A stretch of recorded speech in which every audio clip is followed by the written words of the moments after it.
So I'm an educator, and so the driver for me is that I see that the nature of work is changing. You know, historically people thought about a job as kind of stability and prosperity for life, and nowadays I think I tell young men and women that come to our university that a job is about learning new things, so that throughout your life you would change jobs multiple times, and successful people would have this upward trajectory in terms of what they do, the kinds of questions they can answer, and so they're going to learn new skills. And so what this means is that how we bundle ideas, technologies and everything is changing. And so in the sort of geographic information or the Earth observation fields, people are not going to learn everything they need to know in college. They're going to learn what they need to know for the next couple of years, and then they're going to have a job and they're going to learn something new, and then another job and they're going to learn something new again. And the more successful people are going to have more jobs and learn more new things from start to finish, in part because our understanding of the world is changing so fast. And so what that means for me as an educator, and what I've tried to do at my own university, is to think of people coming to Earth observation and geographic information from multiple perspectives, maybe from the map or from data or from programming, and that I'm going to be trying to engage and help train people with multiple perspectives to go out in the world and use geo in multiple ways.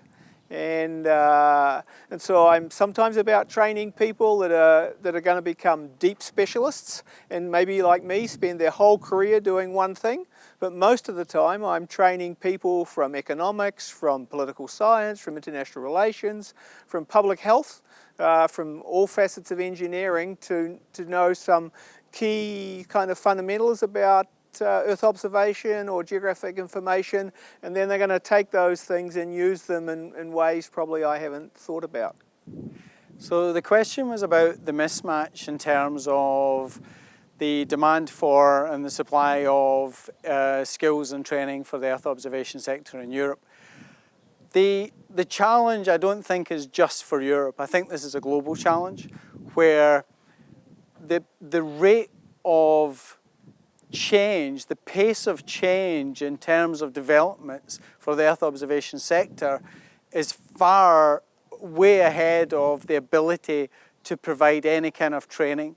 There are so many things that are happening, whether it's around drones or UAVs, unmanned aerial vehicles, whether it's about in situ or space-based observations. The technology is moving so fast that the minute you start to provide training and education around these areas, it's almost defunct by the time you've started. So that's a big challenge, is how do you look ahead and try to forecast what's going to be the next big thing and provide awareness now? I think one of the key challenges is that technology is changing constantly. So it's difficult to keep up with technology.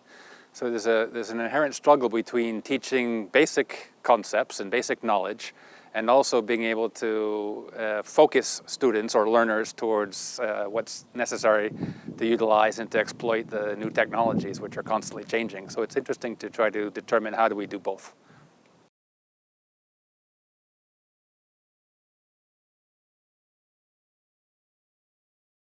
So the advice I give myself is probably good advice for the consortium, and that is to continually look forward and not look backwards.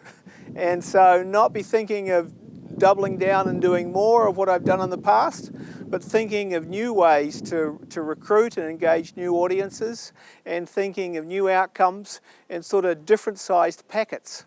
And so if I'm gonna spend 45 hours with somebody, what can I teach them about geo that they might take with them and then develop in other places in different ways, and perhaps ways I've never imagined. And so not be thinking of one size fits all, but be thinking of multiple entry points, multiple outcomes, and to proceed that way. My advice would be, don't reinvent the wheel. Use what's already there. There are existing networks, there are existing resources, there are people, there are already massive online open courses for training and education. There's a lot of skills and capabilities already available. I mean, if I just even look to GEO and what we're doing, we have an open data platform, which has 400 million open Earth observations, data and information resources in there. Use that, take that, use it for training, for skills development, even for doing exercises. That's one example of where things already exist and you don't need to reinvent the wheel. I think one way that the education field can overcome this is by reaching out with organizations that are already working in these particular fields and the new technologies. So rather than thinking that we always need to be retraining our instructors to become now suddenly experts in big data, now suddenly experts in artificial intelligence, reach out to others who are already specialists in these fields and link to them. So take our current programs and link to other specialists who can bring in the knowledge right away. And of course, the topics are changing. So we probably don't need to think that we want to retrain everybody every few years. Rather, link to people who are already working in these specialist fields. To take a look on the needs of the verticals and the final users, and to make accessible to them the data and the tools to explore with that, without the need of being an expert developing algorithms or experts knowing exactly which kind of data and which is the metadata. Forget about these things, but in the future platforms like DIAS, for instance, where it is expected to have this access to Copernicus data, it will be very beneficial also to have an educational platform where the users could play with data and could explore which are the possibilities that Earth observation have for their own business and domains.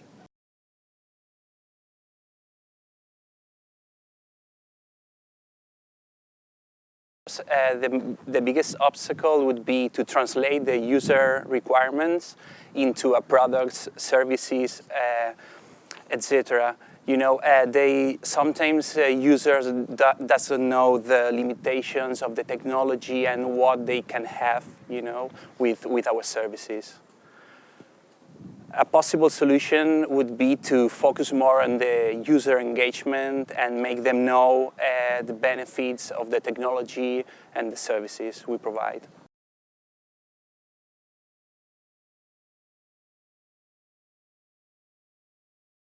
For the private sector, the most challenging aspect is to communicate with the user, and the user is who is going to consume the products, who is going to take benefit of this Earth observation products, and because user uptakes means that Earth observation it's capable of accessing to all the society and to the different verticals market that are in the society.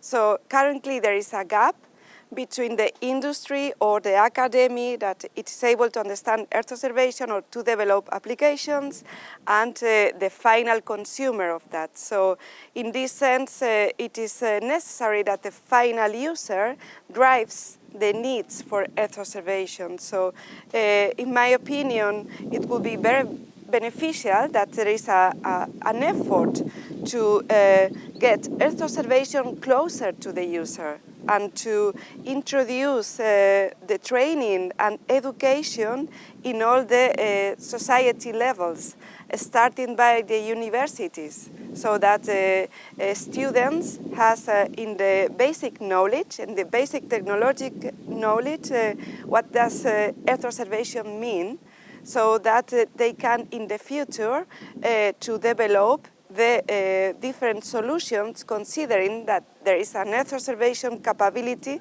to provide services, and not only in the aspect of what is needed to be observed, but also in terms of how to manage this business, which is the financial benefits that they will provide.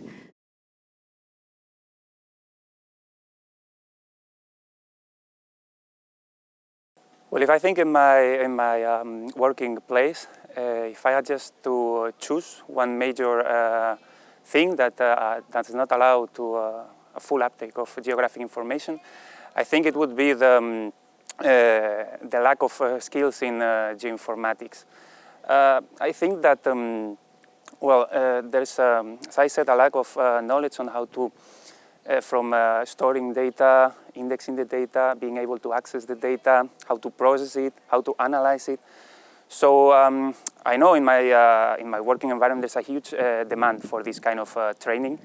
So it's something that we are looking on and how to overcome this problem, which is a problem that has to be tackled from the very early stages, from school, but also university. Because like this, once people try to apply for the positions in the public administration, they already have a little bit of fundamentals that then we can work on and improve.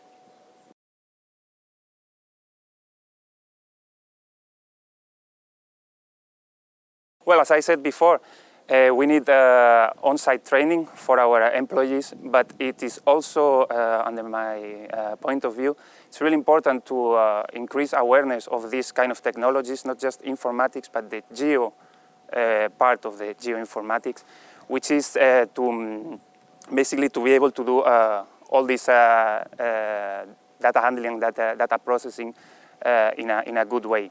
So yeah, try to add this kind of training in the universities, and also as a vocational training in their positions.